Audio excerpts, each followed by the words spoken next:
In ancient times, where human trails ended and the domain of the ancient untouched forest began, eternal darkness reigned.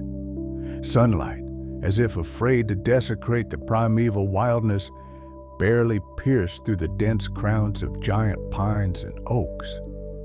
In this thicket, where the air was thick with the scent of rotting leaves and animal fear, lived a little girl. How she got there, Lord does not say, but the forest became for her not a home, but an endless labyrinth of survival. The laws of this place were cruel and simple. Here, the strong rule. The weak become prey, and a mistake costs a life. It was a world where every rustle could be the last, and behind every tree lurked a shadow craving warmth and flesh.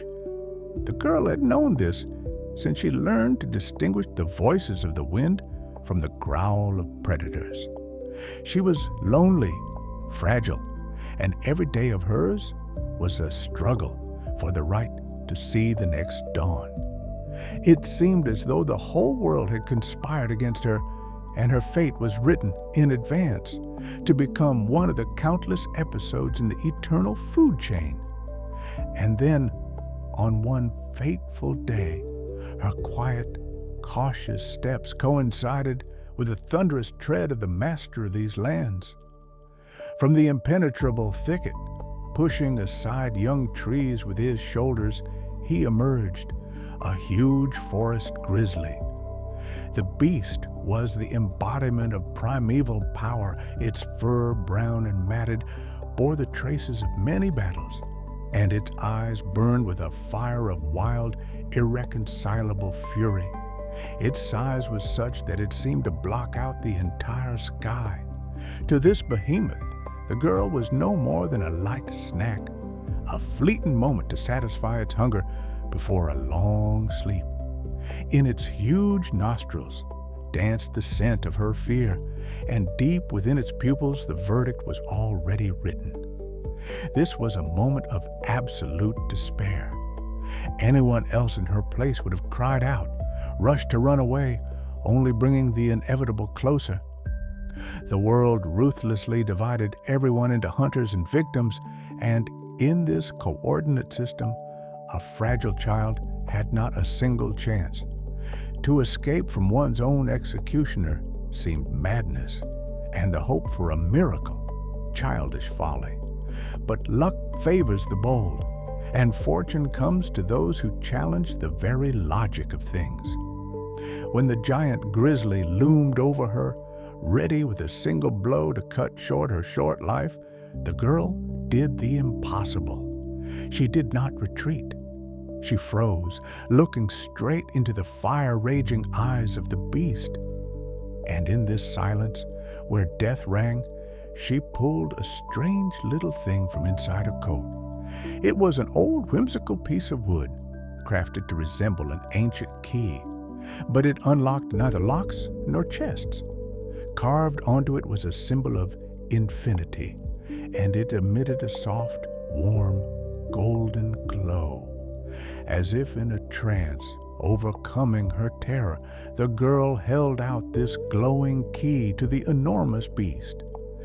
In her gesture, there was no threat, only boundless, desperate faith.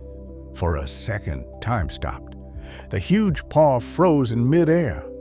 The gaze of the fierce predator faltered.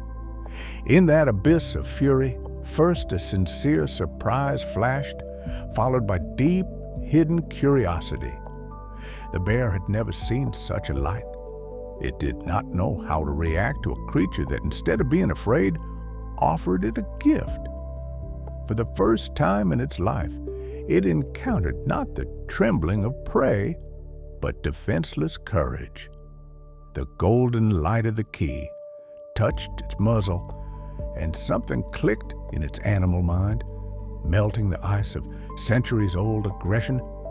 From that incredible moment began the story that became a legend. The furious predator, destined to be an executioner, backed down.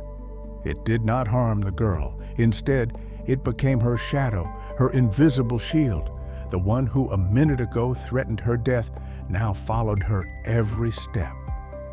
When they came out to the turbulent, cold river, the girl would raise her magic key. In time, with her movement, shimmering golden clovers began to rise from the water, pointing the way to schools of fish. The bear, which used to fish blindly, now knew precisely where the catch would be. They became partners, a single whole where luck intertwined with trust. And when the dark, chilling night fell, full of predators and spirits, this formidable forest giant would curl up into a huge, warm, fluffy ball. It coiled around the sleeping girl, sheltering her with its mighty body from the piercing wind and any evil. The former executioner turned into the most reliable, devoted, and powerful guardian one could possibly imagine. The fierce grizzly became her only friend in this silent world. Days, weeks, months passed. Their strange alliance ceased to be merely about survival. It became a legend, whispering through the tree crowns and reaching the very edges of the forest. This was a story of how a fragile belief in luck changed the very nature of things. Every morning they met together, standing atop a high cliff. The first rays of the sun painted the mountains in golden pink tones, marking the beginning of a new day. The girl held aloft her glowing key to meet the light, absorbing its energy, while the bear stood beside her, full of calm and pride, its immense power now serving goodness. Their story became an eternal proof of the main truth of life. Nothing is inevitable. Fate is not a sentence, but a book we write ourselves. Even the scariest enemy, even the most cruel life challenge in the face of which you feel like a victim, can turn into your protection, your strength, and your truest companion. The main thing is to believe in luck, have the courage to look your fear in the eyes, and take a step toward the one you fear the most, offering them the key to your heart. And then, in the dark forest of your life, the sun will surely rise.